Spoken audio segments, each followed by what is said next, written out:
룻이 보아스를 만나고 이 보아스로부터 은혜를 입는 모습이 오늘 본문에서 그려지고 있는데요.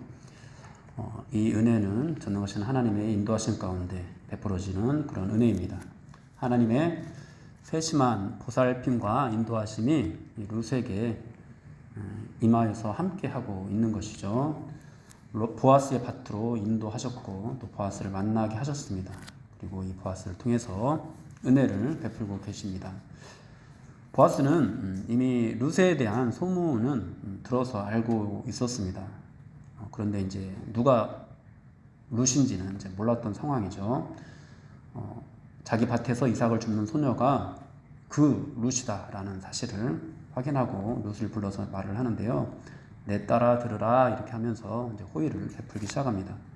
다른 밭으로 가지 말고 자기 소녀들과 함께 하면서 마음껏 이삭을 주우라고 말을 하고요.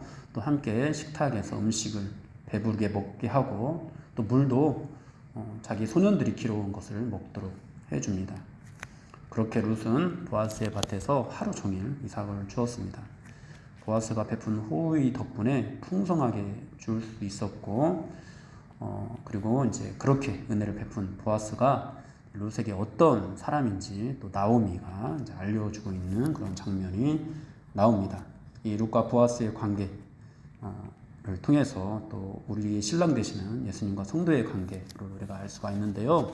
오늘 이 본문에 나타난 또 하나님께서 보여주시는 그 뜻이 무엇인지 다 같이 한번 살펴보도록 하겠습니다. 룻은 저녁까지 이삭을 주었습니다. 17절에 저녁까지 주었다고 말씀을 하고 있습니다. 어떻게 생각해 보면은 참 의아합니다. 왜냐하면은 보아스가 룻을 부를 때 내 딸아 이렇게 불렀거든요. 그러면서 호의를 베푸는데 이왕이면 룻에게 그냥 보리 한 가마니 정도 주고 집에 가서 쉬라고 고생할 필요 없다고 이렇게 해주면 참 좋을 텐데 그렇게 하지 않고 일을 주고 있습니다. 대신 이제 일한 것에 대해서 넉넉한 수확을 얻게 해 주는데요. 룻이 준 것이 얼마나 되냐니까 바로 보리 한 에바쯤 되었다고 이렇게 말씀을 하고 있습니다. 보리 한 에바는 약 20kg 정도 되는 무게라고 합니다. 이것이 이제 방아를 찢지 않은 상태겠죠. 방아를 찢으면 한 반절 정도도 줄어드니까 보리 한 10kg 정도가 되지 않을까 싶습니다. 이 정도면은 여자 2명이서 한 달 이상은 넉넉하게 먹을 수 있는 양입니다. 참 많은 수확을 거뒀는데요. 근데 또 더 나아가서 룻은 이날 하루만 이삭을 또 주운 것이 아닙니다. 그 다음날도 계속해서 이삭을 주었습니다. 23절에 보면은 보리 추수와 밀 추수를 마치기까지, 그러니까 보리 추수 때뿐만 아니라 이제 밀 추수 때까지 계속해서 이삭을 주었다고 이렇게 말씀을 하고 있습니다. 아마 매일매일 10kg씩 이거 이삭을 주었다면은 이 양식 쌀 방아 찌은 그런 것을 기준으로 했을 때 1년 먹을 양식은 넉넉하게 거둘 수 있었을 것 같습니다. 여러분 얼마나 기뻤을까요? 이 룻이 막막한 가운데서 그냥 이삭이나 주어야겠다, 누구에게 은혜나 입었으면 좋겠다라는 마음으로 나아갔는데 하나님의 인도하심으로 보아스의 밭에 이르게 되었고 그 보아스가 호의를 베풀어서 내 딸아라고 하면서 호의를 베풀어서 굉장히 많은 그런 양식을 거둘 수 있게 되었습니다. 저녁이 되어서 집에 돌아온 룻은 이 기쁜 소식을 또 나오미와 함께 나누었는데요. 나오미도 며느리가 가져온 것을 보고 깜짝 놀랐습니다. 누구에게 이런 은혜를 입게 되었는지 묻습니다. 그리고 룻은 보아스라는 사람의 밭에서 이삭을 주었다고 말을 하는데요. 여기에 대해서 이제 나오미가 다음과 같이 말을 합니다. 20절부터 보면은 나오미가 자기 며느리에게 이르되 그가 여호와로부터 복받기를 원하노라. 그가 살아있는 자와 죽은 자에게 은혜 베풀기를 그치지 아니하도다 하고 나오미가 또 그에게 이르되 그 사람은 우리와 가까우니 우리 기업을 물을 자 중에 하나이니라 하니라. 나오미는 지금 이 벌어지고 있는 이 상황이 우연이 아니라 하나님께서 생존한 자신과 룻에게 은혜를 베풀고 있다고 그렇게 생각을 하고 있습니다. 또한 이 보아스의 호의가 당장 이 나오미와 룻에게만 은혜를 베푸는 것이 아니라 죽은 남편과 아들들에게까지 은혜를 베푸는 것이라고 그렇게 크게 감사하고 있습니다. 그가 기업 물을 자 중에 하나이기 때문인데요. 이 기업 물을 자가 무엇인가 우리가 좀 한번 짚고 넘어가겠는데요. 이 기업 물을 자는 히브리어로 고엘이라고 합니다. 룻기 전체의 주제가 헤세드, 하나님의 인애 또는 은혜라면은 이 고엘은 그 헤세드가 실현되는 하나의 방식이라고 또 볼 수가 있습니다. 이 고엘이라는 단어는 이제 가알이라는 동사에서 이제 형용사 형태로 변형된 것이 명사적인 의미를 갖게 돼서 만들어진 그런 단어입니다. 룻기에서 이제 이 고엘이 많이 등장을 하지만 이제 하나님께서는 레위기에서 이 고엘이라는 제도에 대해서 또 상세하게 이스라엘 백성들에게 명령을 하셔서 이스라엘 백성들이 서로 은혜를 베풀도록 하는 그런 제도로서 마련해 주셨습니다. 고엘 제도는 누군가 어려운 일을 당하게 되었을 때 그 친척이 갚아주도록 한 제도인데요. 그냥 단지 대를 잇게만 해주는 것이 아니라 여러 가지가 있습니다. 그것들을 살펴보면은 먼저 신명기 25장 5, 6절 말씀 한번 보도록 하겠습니다. 신명기 25장 5, 6절 말씀. 형제들이 함께 사는데 그중 하나가 죽고 아들이 없거든 그 죽은 자의 아내는 나가서 타인에게 시집가지 말 것이요 그의 남편의 형제가 그에게로 들어가서 그를 맞이하여 아내로 삼아 그의 남편의 형제된 의무를 그에게 다 행할 것이요 그 여인이 낳은 첫 아들이 그 죽은 형제의 이름을 잊게 하여 그 이름이 이스라엘 중에서 끊어지지 않게 할 것이니라. 네, 먼저는 우리가 흔히 알고 있는 그냥 이 대를 잇게 해주는 그런 의무를 치르게 한 것인데요. 이것이 얼마나 중요한 의무였는지 이것을 이행하지 않으면 침뱉음을 받을 정도였습니다. 신명기 25장 9절에서 이렇게 말씀합니다. 그의 형제의 아내가 장로들 앞에서 그에게 나아가서 그의 발에서 신을 벗기고 그의 얼굴에 침을 뱉으며 이르기를 그의 형제의 집을 세우기를 즐겨 아니하는 자에게는 이같이 할 것이라 하고.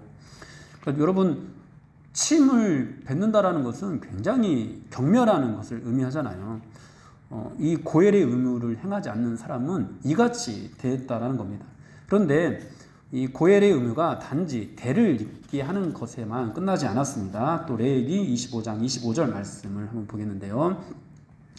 만일 내 형제가 가난하여 그의 기업 중에서 얼마를 팔았으면 그에게 가까운 기업물을 자가 와서 그의 형제가 판 것을 물을 것이요. 이렇게 말씀을 하고 있습니다. 친족이 가난해서 이제 당장 이제 돈이 급하니까 이제 그 분기신 그 땅을 팔게 되었을 때 가장 가까운 친척이 이 고엘의 의무를 행해서 그 땅을 대신 사주도록 했습니다. 그 책임이 땅을 대신 사주는 책임이 고엘에게 기업 물을 자에게 있었던 거죠. 그러니까 대를 잇게 해주기만 하는 것이 아니라 그 땅까지도 다 회복을 시켜줘야 하는 것이었어요. 나중에 이제 보아스가 더 가까운 기업 물을 자에게 가서 당신이 기업을 물으겠느냐라고 묻고 그 사람은 나에게 손해가 있을까 염려에 대해서 나는 기업을 물으지 못하겠다 이렇게 또 말을 하잖아요. 그러니까 대를 잇게만 한다면은 그렇게 부담을 느끼지 않았을 건데 이와 같이 땅까지도 회복을 시켜줘야 되는 그런 의무였기 때문에 큰 부담을 느꼈던 거죠. 또 레위기 25장 47절 48절 말씀을 보겠습니다. 만일 너와 함께 있는 거류민이나 동거인은 부유하게 되고 그와 함께 있는 내 형제는 가난하게 되므로 그가 너와 함께 있는 거류민이나 동거인 또는 거류민의 가족의 후손에게 팔리면 그가 팔린 후에 그에게는 속량받을 권리가 있나니 그의 형제 중 하나가 그를 속량하거나. 네, 이제 너무 또 극도로 가난하게 돼서 자기 자신을 노예로까지 다른 사람의 종으로까지 그렇게 팔리게 됐을 경우 고엘이 기업 물을 자가 대신 돈을 주고 그 노예에서 해방시켜 주어야 했습니다. 네, 그러니까 고엘의 의무가 상당히 많은 거죠. 단지 대만 있게 해준 것이 아니었던 거죠. 이러한 고엘 제도는 예수 그리스도를 예표하고 있는 제도인데요. 본래 인간은 하나님으로부터 온 세상을 상속받고 영원히 하나님과 함께한 그런 존재로 지음을 받았습니다. 그런데 죄를 짓고 모든 자격을 잃어버리고 또 생명까지도 잃어버리게 되었습니다. 그런데 예수님께서 우리의 고엘이 되어주셔서 모든 죄값을 치러주시고 우리를 그런 죄로부터 속량을 해주셨죠. 죄의 종이었던 우리를 속량하시고 하나님의 자녀로 회복시켜 주신 것, 이것이 이제 고엘 되시는 예수 그리스도께서 우리를 위해서 해 주신 것입니다. 그러니까 지금 예수 그리스도와 같은 분으로 이 룻에게 보아스가 소개되고 있는 것이죠. 룻이 우연히 밖에 나가서 이런저런 은혜를 보아스로부터 잊게 되었는데 그 사람이 보았습니다라고 하니까 이제 나오미가 룻에게 그 사람이 바로 예수 그리스도다, 기업 물을 자다, 우리의 고엘이다, 이렇게 말을 하고 있는 것입니다. 이 고엘이라는 단어가 이제 우리가 생각할 때 가장 이제 이해되기 좋게 설명된 구절이 바로 출애굽기 6장 6절인데요. 다 같이 한번 보겠습니다. 출애굽기 6장 6절. 그러므로 이스라엘 자손에게 말하기를 나는 여호와라. 내가 애굽 사람의 무거운 짐 밑에서 너희를 빼내며 그들의 노역에서 너희를 건지며 편팔과 여러 큰 심판들로서 너희를 속량하여, 여기서 속량하여 이 단어가 바로 고엘의 원형 동사인 가알입니다. 그러니까 하나님께서 이스라엘 백성들을 구원하여 주신 것, 이것이 고엘의 어떤 의무를 행한 것이죠.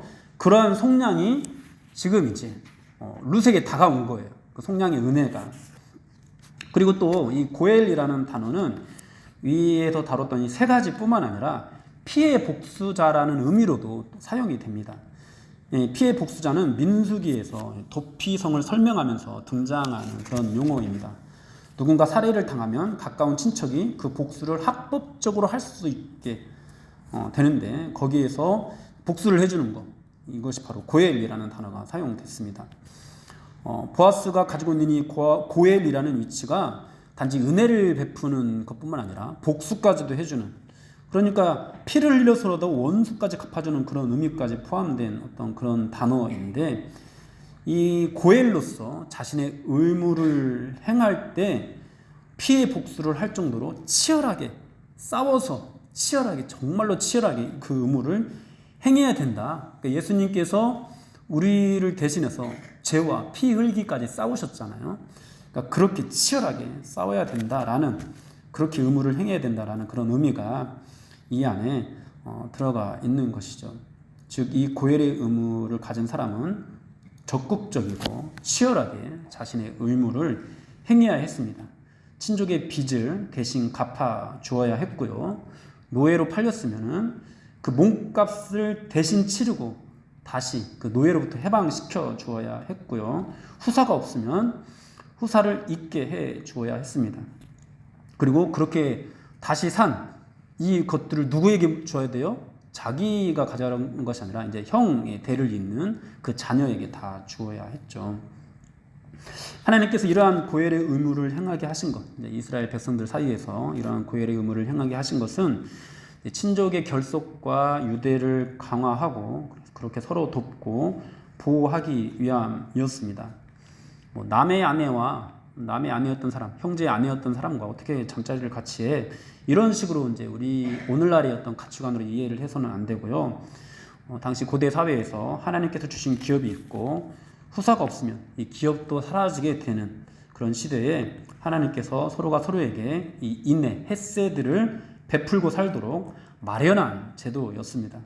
그리고 이제 영적으로는 인간의 죄를 속량해 주시고 하나님께서 인간에게 주신 모든 기업을 되찾아 주시는 그 예수 그리스도를 예표하는 것이죠.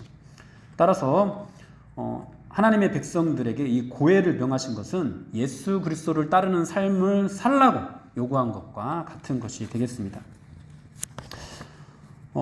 그렇게 이제 오늘 본문에서 룻에게 보아스가 기업 물을 자로 소개가 되고 있습니다.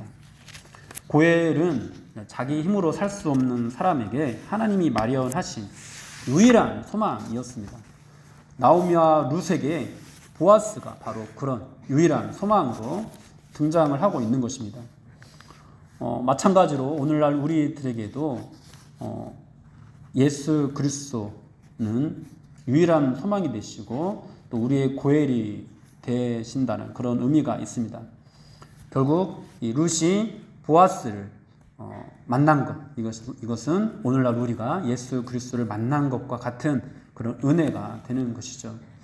그렇다면 이제 이런 은혜를 입은 사람, 어머니의 하나님이 나의 하나님이라고 고백하면서 이제 어머니를 따라 나섰고, 그렇게 하나님의 은혜를 입기를 바라면서 그런 가운데 하나님께서 인도하시는 그 섭리 속에서 그 은혜를 점점점 잊게 되고, 그 은혜 안에서 이르게 된 곳이 보아스의 밭이었고 만나게 된 사람이 보아스였고, 알고 보니까 그가 고엘, 즉 그리스도였다라는 사실을 알게 되었을 때 이제 이 룻은 어떻게 해야 될까요? 오늘 본문 22절 23절을 보면은요, 나오미가 며느리 룻에게 이르되 내 딸아 너는 그의 소녀들과 함께 나가고 다른 밭에서 사람을 만나지 아니하는 것이 좋으니라 하는지라. 이에 룻이 보아스의 소녀들에게 가까이 있어서 보리 추수와 밀 추수를 마치기까지 이삭을 주며 그의 시어머니와 함께 거주하니라. 나오미가 룻에게 다른 밭에서 사람들을 만나지 말라고 그렇게 말을 합니다. 룻은 보리 추수와 밀 추수가 끝날 때까지 보아스의 밭에 머물면서 보아스의 소녀들과 함께 있었다고 말씀을 하고 있습니다. 여러분, 그렇습니다. 우리가 그렇게 우리에게 은혜를 주신 분, 그렇게 우리가 하나님의 은혜 가운데서 나오게 된 곳이 교회이고, 그리고 이 교회 안에서 우리에게 예수가 우리의 메시아다, 우리의 그리스도다라는 그런 사실들을 알게 되었을 때 우리는 어떻게 해야 됩니까? 다른 밭으로 가서는 안 됩니다. 다른 사람들을 만나서는 안 됩니다. 그리스도의 사람들을 만나야 합니다. 그리스도의 밭에서 그리스도를 통해서 양식을 먹고 꼴을 얻어야 합니다. 다음에 이어지는 내용들을 보면은 룻이 이제 나오미의 말을 따라서 보아스의 신부로 준비되고 헌신하는 그런 과정들이 그려지는데요. 여러분, 예수님이 우리의 죄를 대신해서 십자가에 죽으신 우리의 유일한 구원자라는 사실을 알게 되었을 때 여러분들은 어떻게 하셨습니까? 예수 그리스도의 신부로 단장하고 오직 예수 그리스도만 믿겠노라고 그렇게 고백하면서 세례도 받고 또 여러 믿음의 고백들을 하나님께 올려드리지 않았습니까? 전적으로 하나님의 사람들과 어울리고 그분의 밭에서 양식을 얻는 삶을 살기로 여러분 마음먹지 않으셨습니까? 여러분, 그렇게 다짐한 것들, 그렇게 고백한 것들 지금까지 잘 지키고 계신가요? 여러분, 다른 밭으로 가지 않고 그리스도의 밭에서 그분이 주시는 것으로 꼴을 얻고 양식을 먹고 계십니까? 혹시 예전에 머물렀던 그 밭에 가서 다른 데서 양식을 얻고 다른 데서 꼴을 얻고 다른 데서 힘을 얻어서 그냥 세상에서 성공하는 어떤 그런 것들을 목적으로 하면서 살아가고 있지는 않습니까? 여러분, 하나님 나라 안에서 살아가기 위한 어떤 양식을 얻는 것은 오직 그리스도의 밭에서 가능합니다. 그러므로 우리가 정말 예수님이 우리의 구원자다, 우리의 메시아다라는 것들을 확인했다면, 예수가 그리스도다라는 것을 믿음으로 받아들였다면 이제 우리는 절대로 다른 밭으로 가서는 안 됩니다. 다른 사람들과 지나치게 어울려서도 안 됩니다. 우리가 사회생활을 하면서 어울리는 것, 이런 교류는 해야 되겠죠. 그러나 영과 영이 소통하는 그런 교류, 우리의 가치관을 공유하고 우리의 어떤 비전을 공유하는 그런 교류는 여러분 믿음 안에서, 그리스도의 공동체 안에서 함께 해야 합니다. 그렇게 우리의 고엘 되시는 예수 그리스도 앞에 우리를 단장해야 됩니다. 여러분, 예수님이 저와 여러분의 고엘이 되십니다. 다른 밭으로 가지 마십시오. 세상 사람들보다 그분의 사람들, 그리스도의 사람들과 더욱 함께 하십시오. 여러분을 예수 그리스도의 거룩한 신부로 날마다 단장하십시오. 오늘 이 고엘의 은혜가 이방 여인 룻에게 임하고 있는데요. 어떤 특별한 기적으로 홍해가 갈라지는 것과 같은 그런 기적으로 룻을 구원하는 것은 아닙니다. 말씀의 임재도 나타나지 않습니다. 사소한 일상 속에서 전능하신 하나님의 인도로 룻에게 은혜가 베풀어지고 있고, 그 은혜를 알고 나니까 그것이 바로 고엘의 은혜, 속량의 은혜였던 것입니다. 이 모든 은혜를 입게 해준 이가 바로 고엘이다. 그리스도다 이렇게 선포되고 있는 것이죠. 이와 같이 이제 루시 이런 은혜를 입었던 것처럼 우리도 특별한 기적도 없고 남들에게 자랑할 만한 어떤 간증거리 이런 것들도 없을 수 있지만 하나님께서 우리의 인생 속에서도 우리를 따뜻하게 만나주시고 또 우리에게 고엘의 은혜를 베풀어 주셨습니다. 여러분들의 삶을 한번 돌아보십시오. 아마 한 번씩 돌아보셨을 겁니다. 내가 어떻게 예수를 믿게 됐지? 내가 어떻게 이 자리까지 오게 됐지? 그럴 때 정말 세심하게 하나님께서 나를 인도하시고 나를 보살펴 주시고 나의 발걸음이 이르게 하셨다라는 것을 우리가 부인할 수 없을 겁니다. 그러다가 어느 날 그게 예수 그리스도야. 그 예수가 바로 그리스도야. 그분이 바로 우리의 구원자야. 라는 그런 말을 또 듣게 되고 예수님을 믿게 된 것이죠. 우리가 예수 그리스도를 믿게 된 것은 어느 한순간에 우리가 마음을 먹어서 이루어진 것이 아닙니다. 믿는 가정에서 태어난 사람은 그런 사람대로 부모의 신앙이 자신의 믿음으로 고백되어지기까지 하나님의 인도하심이 있었습니다. 또 믿지 않는 가정에서 태어난 사람은 또 그런 사람대로 예수님이 없는 환경에서 예수님을 듣게 하는 그런 자리까지 발걸음이 닿게 하고 그렇게 예수님을 듣게 하고 예수님을 보게 하고 그 은혜와 사랑을 느끼게 하는 그런 인도하심이 있었습니다. 사람마다 환경에 따라서 다른 모습과 또 다른 방법으로 하나님께서 오래 참으시는 그런 사랑과 인도하심이 있었기에 우리가 예수를 믿게 된 것이죠. 제 삶을 돌아볼 때도 하나하나 살펴보면은 그것이 없었으면은 내가 과연 이 자리까지 올 수 있었을까? 내가 예수님을 알게 됐을까? 예수님을 믿게 됐을까? 또 사역자라는 이 소명을 또 받을 수나 있었을까? 이런 생각들을 많이 하게 됩니다. 남들이 볼 때 불우하게 갓난아기 때 저희 아버지가 돌아가셨으니까요. 그런 가정에서 태어나고 그런 와중에 어머니도 예수를 믿지 않는데 그냥 어떤 종교적인 어떤 그런 마음들은 또 강하셨거든요. 그러니까 종교성이 내 안에서 또 길러지게 되고 그러다가 잠깐 친구를 통해서든지 교회 한 번씩 왔다 갔다 하게 되는 계기가 있었을 때 뭔가 막연하게 그냥 하나님에 대한 어떤 동경 이런 것들이 생겨나게 되고 그러다가 참 초등학교 5학년 때 어머니가 재혼하셔서 김제라는 시골 마을로 이제 가게 되고 거기서 이제 동네에서 만나게 됐던 형들 사실 처음부터 그 형들과 가까이 하게 된 건 아니거든요. 초등학교 5학년 때 이사를 갔는데 그 형들이 저와 어울리게 된 거는 중3 때였어요. 그러니까 그때까지 이제 중학교 때부터 술 마시고 담배 피고 이런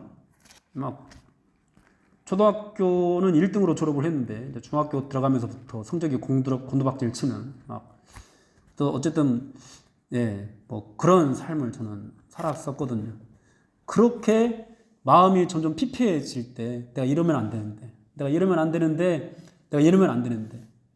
그럴 때 하나님께서 그 형들 교회 형들을 저에게 보내주시고 아마 그때가 아니었으면은 저 교회에 그렇게 열심히 다니지 않았을지도 모를 것 같아요. 제가 생각하기에. 근데 딱 타이밍도 하나님께서 나는 5학년 때부터 예수를 믿었으면 얼마나 좋았을까 이런 생각을 하는데 그 타이밍이 아니었으면은 아마 교회를 그렇게 열심히 다니지 않았을 것 같습니다. 그 타이밍에 중3 때 그 형들이 이제 갑자기 교회 안에서 목사님이 전도하라고 한 것도 아니고 교회에 전도사가 따로 있는 것도 아니고 그냥 학생들 자체적으로 움직이는 그런 교회거든요. 전도하겠다고 9시에 예배 시작인데 8시부터 나와가지고 그 중고등부 임원들이 한 동네를 한 바퀴씩 돌아서 데리고 갈 때 저도 끌려서 근데 그 형들이 교회만 데려간 것이 아니라 저랑 너무 잘 놀아줬어요. 그 담배 피는 친구들 아니면은 놀 친구가 없었던 저와 그 형들이 놀아줬어요. 그 형들의 집에 갈 수 있었고 그리고 그 형들과 함께 교회에 나가서 그것이 이제 하나님의 인도하심이죠. 듣게 된 하나님의 말씀 예수님이 나의 구원자다. 나의 죄를 대신 지고 십자가에 죽으셨다. 그 예수님을 믿어야 네가 산다라는 그런 말씀을 듣게 됐을 때 하나님이 회개하게 하시고 예수 그리스도를 영접하게 하시고 참 그런 가정에 있는 그런 불우한 일들이 일어나지 않았으면 얼마나 좋았을까, 이런 인간적인 어떤 생각들을 할 수 없을 만큼 참 그 모든 것 하나라도 빠졌다면은 지금의 어떤 예수 믿는 저는 있지 않았을 겁니다. 그러니까 그런 인도하심, 사람들이 볼 때는 불우하지만은 너무도 큰 사랑으로 정말 많은 것들을 예비해 두시고 저를 인도하고 계셨던 것이죠. 아마 저뿐만 아니라 여기 있는 분들도 저 못지않게 더 기구한 어떤 그런 인생 속에서, 그리고 어떤 신비 속에서 예수님을 믿게 되신 분들이 분명히 있을 겁니다. 그렇게 하나님께서 우리를 예수 믿게 해 주셨습니다. 우리는 하나님의 인도하심과 또 우리의 고엘 되시는 예수님이 없으면 오늘도 어떤 밭으로 가서 이삭을 줍나 고민해야 하는 그런 인생들입니다. 정말 암담한 현실입니다. 그런데 하나님께서는 우리를 오늘도 예수 그리스도의 품으로 인도해 주십니다. 예수 그리스도 안에서 우리는 오늘도 새 힘을 얻습니다. 예수 그리스도 안에서 우리는 오늘도 우리의 갈증과 그 배고픔을 해결합니다. 예수 그리스도는 우리의 영원한 생수가 되시고 또 영원한 떡이 되어 주십니다. 그리고 그렇게 우리에게 끊임없는 은혜를 베풀어 주신 그분이 누구라고요? 바로 우리의 고엘 그리스도라는 것이죠. 오늘 본문 20절에서 나오미는 룻에게 보아스를 그 사람은 우리와 가까우니 라고 이렇게 소개를 하고 있는데요. 우리와 가깝다. 그러면 신약 성경에서도 예수님을 그렇게 우리와 가깝다고 가까운 분으로 소개하고 있는 구절이 있습니다. 빌립보서 4장 5절인데요. 너희 관용을 모든 사람에게 알게 하라. 주께서 가까우시니라 이렇게 말씀을 하고 있거든요. 주님이 우리와 가까우신 분이라는 거죠. 예수님이 우리와 가까우신 분입니다. 주님이 우리의 기업 물을 자가 되십니다. 그러면서 이어지는 말씀이 무엇인가요? 6절, 7절. 우리가 너무도 잘 알고 있는 말씀. 아무것도 염려하지 말고 다만 모든 일에 기도와 간구로 너희 구할 것을 감사함으로 하나님께 아뢰라. 그리하면 모든 지각에 뛰어난 하나님의 평강이 그리스도 예수 안에서 너희 마음과 생각을 지키시리라. 여러분, 이 얼마나 풍성하고 또 든든한 약속입니까? 우리는 이 약속의 말씀을 의지해서 오늘도 아무것도 염려하지 않고 모든 일을 기도로 간구할 수 있습니다. 하나님의 돌보심을 믿고 감사함으로, 염려나 고민으로 하는 것이 아니라 감사함으로 하나님께 간구할 수 있습니다. 사랑하는 여러분, 예수 그리스도 안에는 시냇가에 심은 나무가 마르지 않는 것처럼 여러분 영원한 그런 은혜를 공급받습니다. 여러분 철을 따라서 열매를 맺는 그런 삶을 살게 됩니다. 모든 일이 다 형통합니다. 우리는 모든 것을 잃고 고향에 돌아온 나오미와 같은 그런 신세에 놓였지만 우리가 세상 가운데서 믿는 사람으로서 열심히 살려고 살지만은 그런 삶도 돌이켜보면은 그렇게 집 나가서 모든 것을 잃어버린 것과 같은, 정말 내가 정말 믿는 사람 맞나? 라고 할 정도로 처참한 우리의 모습이지만 또 주님께로 돌아오고 또 주님께로 돌아올 때마다 주님은 우리에게 내가 너의 고엘이야, 내가 너의 고엘이야, 내가 너의 기업 물을 자야, 내가 그리스도야 라고 말씀을 하시면서 우리가 그분을 의지하게 하십니다. 그리고 그분으로부터 무한한 은혜와 사랑을 공급받게 하십니다. 사랑하는 여러분, 그렇게 오늘도 정말 기운 잃어서 또 정말 내가 정말 오늘 하루 또 어떻게 왜 이렇게 살았을까 라는 그런 마음으로, 아니면 나에게 왜 이렇게 힘든 일만 있을까 라는 그런 마음으로 오셨습니까? 오늘 이 예배를 드리면서 앞으로도 여러분들이 예배를 드릴 때마다 또 기도할 때마다 또 말씀을 묵상할 때마다 그 은혜가 채워지는 이 고엘 되신 예수 그리스도로 인해서 여러분들 안에 그 갈급한 것들이, 궁핍한 것들이, 이런 목마른 것들이 채워지는 그런 은혜가 있기를 축원합니다. 한 가지 우리가 또 명심해야 될 것은 이 예수 그리스도를 예표하는 고엘의 의무를 하나님께서 이스라엘 백성들에게 명령하셨다는 겁니다. 오늘날 신약의 성도들에게도 예수 그리스도의 제자가 되고 예수 그리스도의 십자가를 질 것을 명령하십니다. 여러분, 이 고엘의 의무를 얼마나 엄격하게 명령하고 계시는지 창세기에서는 고엘의 의무를 행하지 않아서 죽임을 당한 사람도 있습니다. 야곱의 넷째 아들인 유다의 아들들이 그들인데요. 그러니까 아브라함의 후손들, 이 이스라엘 백성들은 율법이 주어지기 전부터 이 고엘의 의무를 행하고 있었다라는 것을 우리가 또 알 수 있습니다. 유다는 엘, 오난, 셀라라는 세 아들을 낳았습니다. 이 중에서 첫째인 엘이 다말과 결혼을 했는데 여호와께서 보시기에 악해서 하나님께서 그를 죽이십니다. 자녀가 없이 죽게 되어서요. 유다가 둘째인 오난에게 고엘의 의무를 행하라고 이렇게 명령을 합니다. 그런데 이 오난은 그 의무를 다 행하지 않습니다. 그러니까 그 일이 여호와가 보시기에 악해서 여호와께서 그도 죽이셨다고 말씀을 합니다. 고엘의 의무를 행하지 않은 것이 여호와 보시기에 악하니라 이렇게 말씀을 하고 있거든요. 그로 인해서 죽임을 당했거든요. 여러분, 이 고엘의 의무를 행하지 않는 것이 악한 행동입니다. 우리에게 명령하시는 이 고엘로서의 삶을 살지 않는 것이 하나님 보시기에 악한 행동입니다. 그러므로 여러분, 우리는 날마다 우리의 고엘 되시는 예수 그리스도 안에서 필요한 것들을 공급받고 은혜가 채워지는 삶과 동시에 또 다른 누군가에게 반드시 이 은혜가 흘러가는, 이 은혜를 흘려보내는 그런 삶을 살아야 합니다. 구약에서 이 고엘의 의무는 가까운 친족에게 행하도록 되어 있는데요. 그러나 또 예수님께서는 이 친족의 개념에 대해서 우리에게 분명히 가르쳐 주셨습니다. 마태복음 12장 50절 말씀 한번 보겠는데요. 누구든지 하늘에 계신 내 아버지의 뜻대로 하는 자가 내 형제요 자매요 어머니니라 하시더라. 그러면 누구든지 어머니의 하나님이 나의 하나님이다 라고 고백하면서 하나님의 뜻대로 살기 위해서 애쓰는 그 모든 사람들에게 우리가 이 고엘의 의무를 행해야 한다는 것이죠. 그들에게 하나님의 헤세드, 이 은혜를 흘러보내야 한다라는 것이죠. 셀장님들은 셀원들에게 그런 은혜를 흘러보내야 합니다. 또 교사는 학생들에게 흘러보내야 됩니다. 물론 사역자도, 교육자도 또 성도들에게 그런 은혜를 흘러보내야 합니다. 또 모든 전도자들은 베스트들에게 그런 하나님의 은혜를 흘러보내야 합니다. 그것을 하지 않으면 여호와께서 보시기에 악합니다. 그러므로 여러분 반드시 그 은혜를 흘러보내야 합니다. 그럼 말씀을 정리할까요? 오늘 본문에서 나오미는 룻에게 보아스를 기업 물을 차로 소개하고 있습니다.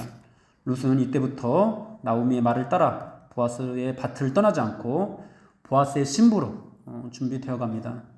성경은 예수 그리스도를 저와 여러분들의 고엘로 소개합니다. 사랑하는 여러분, 예수 그리스도의 밭을 떠나지 마십시오. 예수 그리스도의 사람들과 함께 어울리십시오.